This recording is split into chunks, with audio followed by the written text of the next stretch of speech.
नमस्ते बच्चों। आज का हमारा पाठ है पृथ्वी से अग्नि तक। यह पाठ डॉक्टर एपीजे अब्दुल कलाम जी ने लिखा है। उनका जन्म रामेश्वरम में तमिलनाडु में हुआ था। उनका जन्म 15 अक्टूबर 1931 में हुआ था और उनकी मृत्यु 27 जुलाई 2015 में हुई थी। उनकी रचनाएं अग्नि की उड़ान, छुआ आसमान आदि है। वह बहुत बड़े वैज्ञानिक है और उनको भारत रत्न भी सम्मान प्राप्त हुआ है। उनको पद्म विभूषण से भी वह विभूषित किए गए हैं। आपको पता है वह हमारे भारत के माजी राष्ट्रपति भी रह चुके हैं और उन्होंने क्षेपणास्त्र बनाया था अग्नि नाम का। वह बनाते बनाते उनको जो जो कठिनाई आई वह उनका विश्लेषण उन्होंने इस पाठ में किया है। बालासोर में अंतरिम परीक्षण का काम पूरा होने में अभी कम से कम 1 साल की देरी है। बालासोर यह एक ऐसा ठिकान है जहाँ पर क्षेपणास्त्र की परीक्षण किया जाता है। हमने पृथ्वी के प्रक्षेपण के लिए श्री हरिकोटा अंतरिक्ष केंद्र में विशेष सुविधाएं स्थापित की। हरिकोटा यह स्थान है जहाँ पर हम ऐसे प्रक्षेपण किए जाते हैं और उनके लिए विशेष सुविधाएं भी वहाँ पर उपलब्ध है। इनमें से एक लॉन्च पैड, ब्लॉक हाउस, नियंत्रण उपकरण तथा चलित दूरमिति केंद्र शामिल है।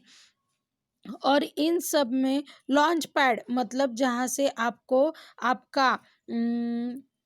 आपका यान प्रक्षेपित किया जाता है, मतलब छोड़ा जाता है। उसकी जगह होती है, ज़मीन होती है। ब्लॉक हाउस होता है जहाँ से आप उस यान का सभी नियंत्रण रख सकते हो। नियंत्रण उपकरण मतलब वह रूम से आप उस यान को कंट्रोल कर सकते हो। ऐसा ब्लॉक हाउस, नियंत्रण उपकरण, यह सब वहाँ पर तैयार थे। पृथ्वी उपग्रह को 25 फरवरी 1988 को सुबह 11:23 पर छोड़ा गया।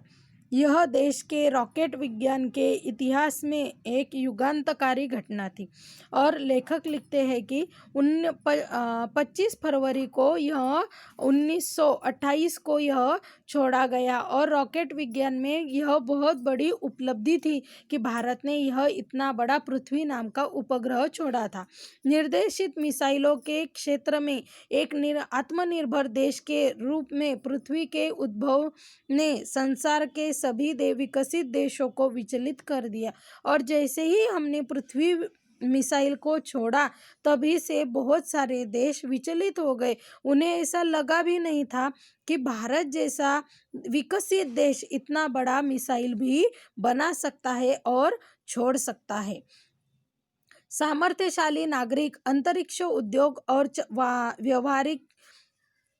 व्यवहार्य मिसाइल आधारित सुरक्षा प्रणालियों ने भारत को चुनिंदा राष्ट्रों में के समूह में पहुंचा दिया था।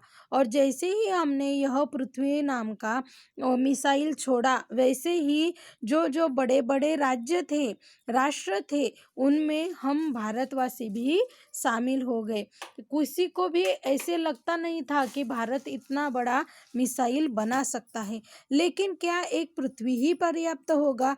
क्या 4-5 मिसाइल प्रणालियों का स्वदेश विकास हमें पर्याप्त रूप से ताकतवर बना पाएगा? लेकिन अब्दुल कलाम जी लिखते हैं कि अगर हमने एक मिसाइल छोड़ दिया तो क्या हो गया? हम विकसित हो गए, हम ताकतवर हो गए। उसी समय अग्नि को एक टेक्नोलॉजी प्रदर्शन परियोजना के रूप में विकसित किया जा रहा था। देश के भीतर उपलब्ध समस्त संसाधनों को दांव पर लगाकर एक ही उत्तर था, अग्नि। टीम में 500 से अधिक वैज्ञानिक थे। इन विशाल प्रक्षेपणों में अनेक संगठनों का नेटवर्क बनाया गया था।